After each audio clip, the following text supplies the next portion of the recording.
Sonic the Hedgehog is a video game character and the protagonist of the eponymous video game series released by Sega, as well as in numerous spin-off comics, cartoons, and books. The first video game in the franchise was released on June 23, 1991, in order to provide Sega with a mascot to rival Nintendo's flagship character Mario. Since then, Sonic has become one of the world's best-known video game characters, with his series having sold 50 million copies. In 2005, Sonic was one of the first video game character inductees into the Walk of Fame, alongside Mario and Link. In other words, Sonic rocks. I'm Blueblazingdemon. And I'm TMsonic. And we're here to Let's Review Sonic Unleashed 360 version.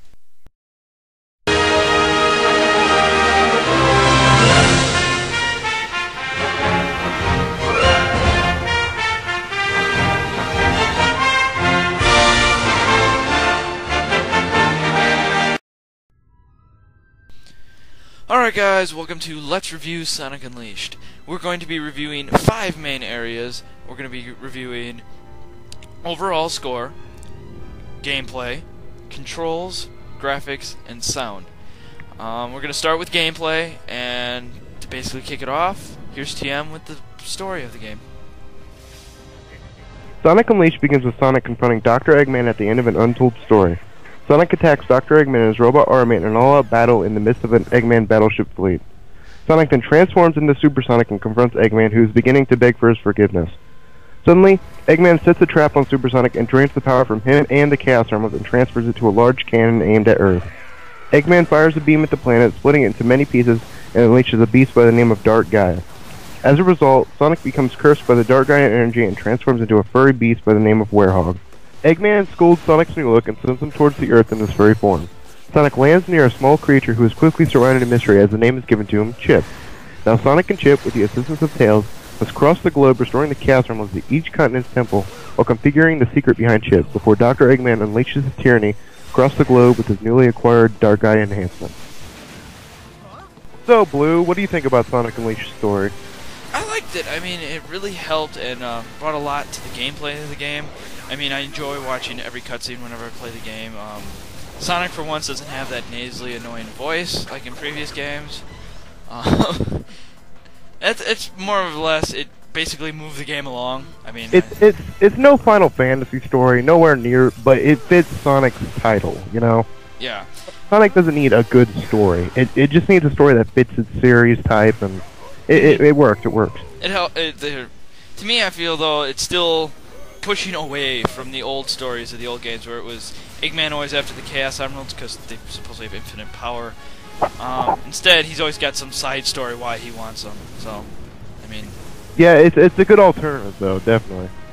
So, there's basically 3 main parts to this game. There's the daytime levels, the nighttime levels, and the town stages. Adventure Hub world. Yeah, adventure / town stage. So basically, my favorite part, and probably TM's too, is obviously the daytime levels. They're probably the most epic out of all of them. I mean, just solid. It's just speed is all it is. It's just constant speed. It's speed, platforming, enemy bashing, and it takes maybe a good 5 minutes to go through. Maybe one of the main if it levels. was Mario going through it, it'd take you about half hour. It takes about 5 minutes to play as Sonic. You just go boom, and fly through it. And you enjoy every second of it. I mean, there's no stopping the action. Yeah.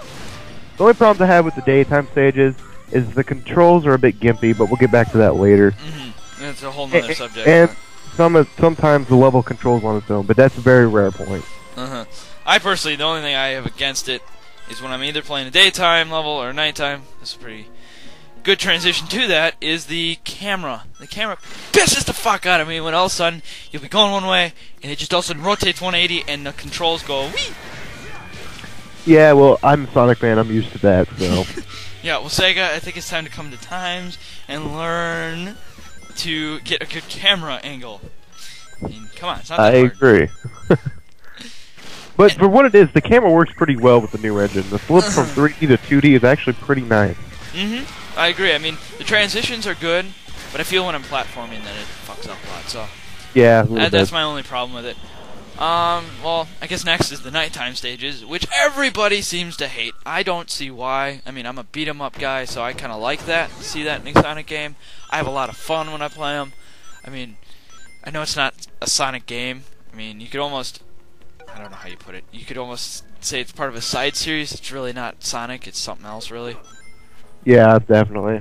I see where some of the reviewers and critics say where they come and say it's just not Sonic, but would you like to spend $50, $60 on a game that takes you 3 hours to beat with little to no replay value?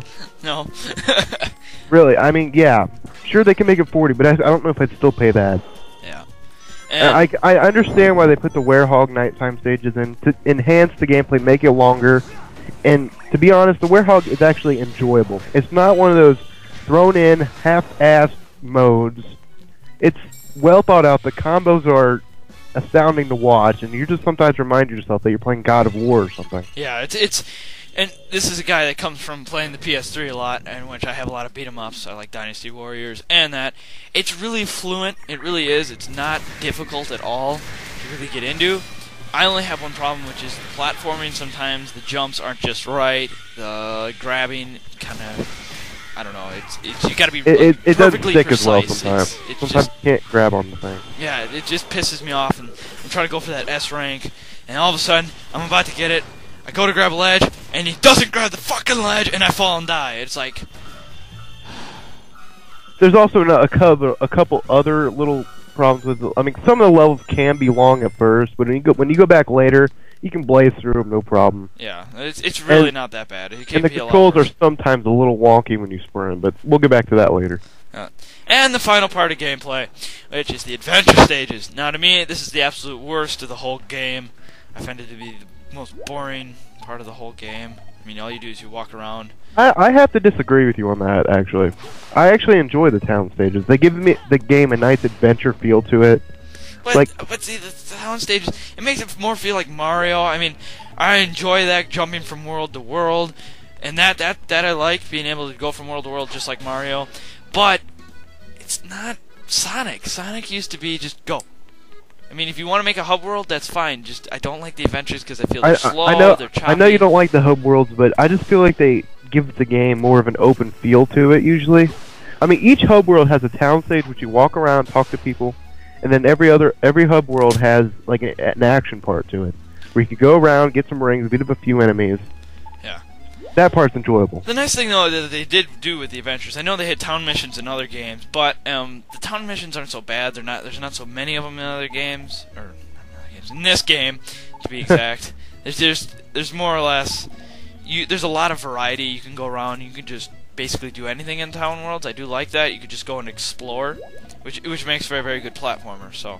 But there's really no exploration in the town parts, really. No, they're really small, also. I mean, Yeah, there might be really exploration, but it's just really small, so it's pretty easy to find you can everything. cross across the town stage to get to the action hub where all the stages are in about 15 seconds. Really. Yeah, it's not. Doesn't take long. Okay, so now's the part where we actually give it a score. I personally give the gameplay probably a 7.5 to 8 out of 10. Personally, because of certain reasons, as I explained. Well, you gotta before. pick one. You can't just fine. say I'm gonna go with 7.5. Alright, I'm gonna give it an 8 because simply I enjoyed a majority of the game and I didn't see any flaws that detracted the experience from me. I'm trying to be as unbiased as possible since I'm such a Sonic fan. Yeah. But I really just enjoy the entire game for the majority of it. Yeah. Some gripes and things, like sometimes it takes forever to get to a stage due to your constant hub world exploring and stuff, but for the most part I enjoy it, so I'm gonna give it an 8 in the gameplay. Okay. Well, next we're gonna go to is basically controls. Controls, yeah. And we'll see there in a quick second.